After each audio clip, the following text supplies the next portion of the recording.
Here are today's top stories. Disaster relief operations ramp up in Cebu following the magnitude 6.9 earthquake. Foreign allies extend support to the Philippines' earthquake response. Pag-asa warns tropical storm Paolo may strengthen and hit land by Friday. Malacanang hails Supreme Court's move to defer the Bangsamoro parliamentary polls as key to upholding constitutional order.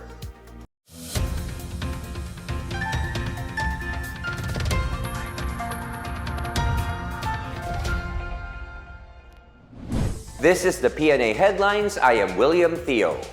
Government aid continues to flow into Cebu as communities struggle to recover from the devastating magnitude 6.9 earthquake last Tuesday. The Department of Health, or DOH, has sent medicine and supplies worth over 933,000 pesos to the province upon the directive of President Ferdinand R. Marcos Jr. A C-130 aircraft from Villamor Air Base delivered the relief to Mactan on Wednesday in coordination with the Office of Civil Defense. DOH Secretary Ted Herbosa says the assistance bolsters emergency health services now being provided to affected communities.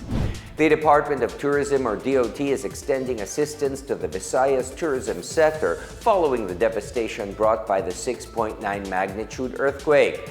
Tourism Secretary Cristina Frasco visited Ground Zero on Wednesday and met with local officials to coordinate support for affected communities, tourists, and frontliners. The DOT Central Visayas reports that 80 tourism establishments, 21 tourist sites, 36 accommodation facilities, and 23 other infrastructure sustained damage from the quake. Nearly 800 tourism workers, including hotel, restaurant, and travel agency staff, have been greatly affected.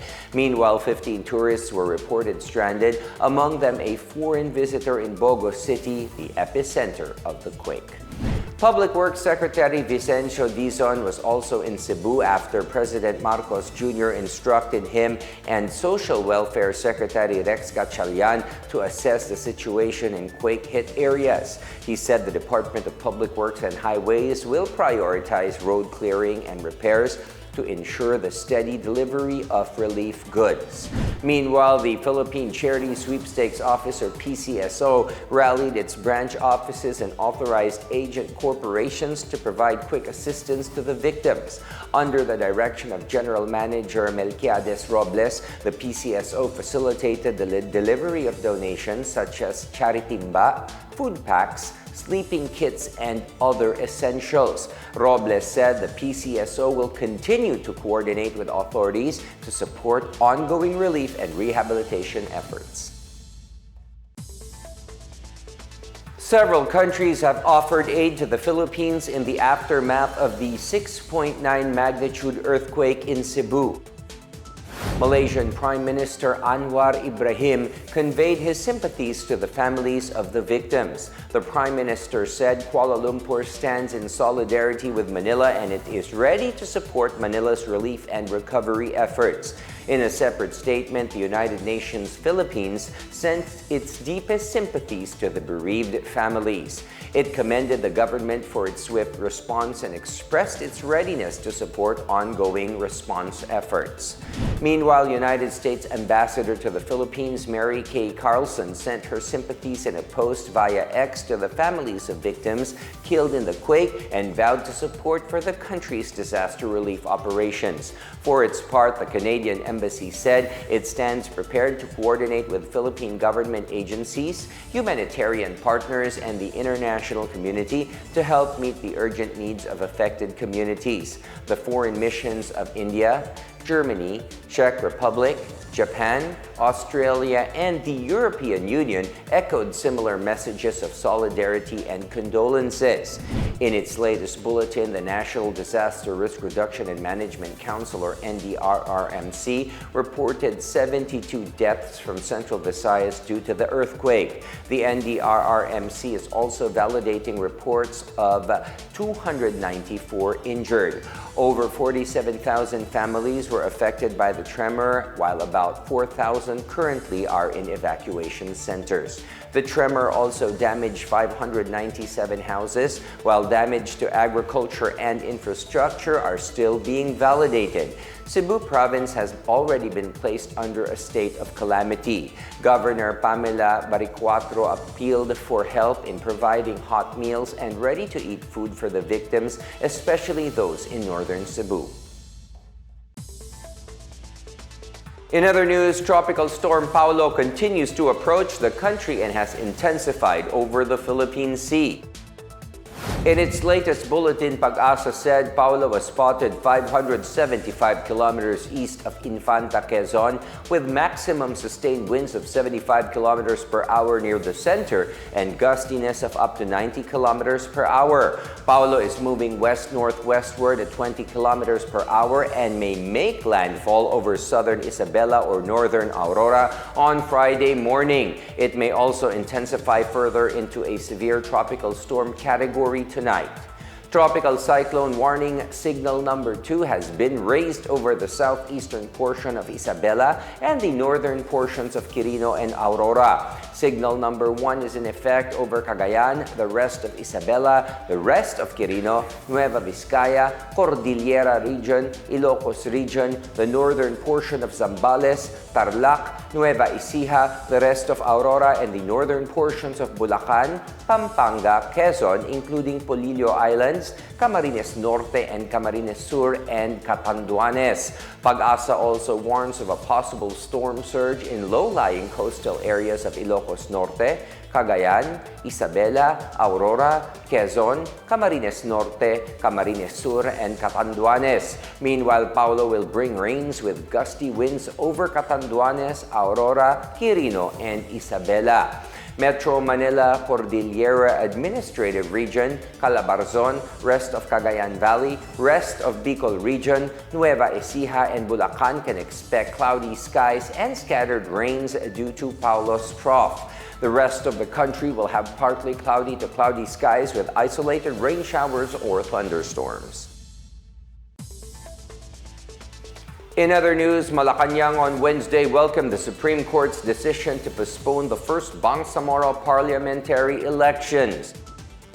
In a statement, the Office of the President, or OP, said the decision is a pivotal step towards strengthening order in the Bangsamoro Autonomous Region in Muslim Mindanao. It said it is essential to ensuring the legitimacy and legal foundation of BARMM's democratic processes under the Constitution and the Bangsamoro Organic Law. The OP added that the palace commits to safeguarding the peace process, strengthening democratic institutions, and protecting the political rights of all citizens in the Bangsamoro.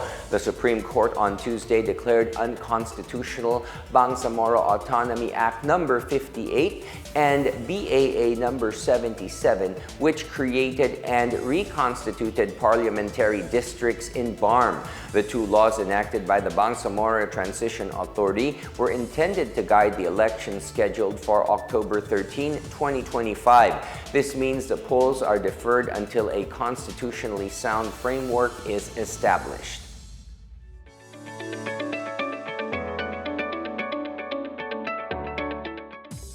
Moving on to our business news, the Department of Finance said it is aligned financial bodies will quickly extend aid to the victims of the magnitude 6.9 earthquake in Cebu. Finance Secretary Ralph Recto ordered government, financial institutions, and government corporations to expedite mobilization of ground support and faster rollout of services to the public. The DOF said it is ready to tap the national government's Quick Response Fund and the National Disaster Risk Reduction and Management Fund to provide urgent relief, recovery, and repair operations. This also covers funding of calamity assistance such as cash aid, concessional loans, deferred payment schemes, and service subsidies. They are also instructed to fast-track the processing of insurance claims, provide short-term loans, and ensure continuity of essential financial services such as banking and automated teller machines. The Social Security System, Government Service Insurance System, Pag-ibig Fund, and Land Bank of the Philippines have separately committed to extend loans and other financial aid to clients and members.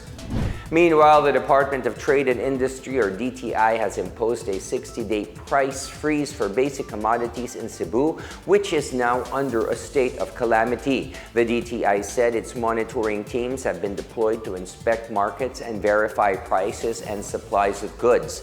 The freeze price includes liquefied petroleum gas, or LPG, and kerosene. Trade Secretary Cristina Roque said the price freeze will ensure that businesses will not take advantage of the situation. The DTI urged the public to report any violation by emailing or calling its consumer care hotline. And those are the latest and the biggest stories from the PNA Headlines. For more news updates, visit our website pna.gov.ph or our Facebook and X account, Philippine News Agency. You may also watch the PNA Headline through the Philippine News Agency's YouTube account and via the News and Information Bureau website under PNA News. Stay with us for more news updates, and it is 84 days to go before Christmas. And even in times of trial, may the light of Christ's birth shine upon you, bringing comfort, strength, and renewed hope and faith. I am William Theo. This is the PNA Headlines, bringing you stories that unite the nation.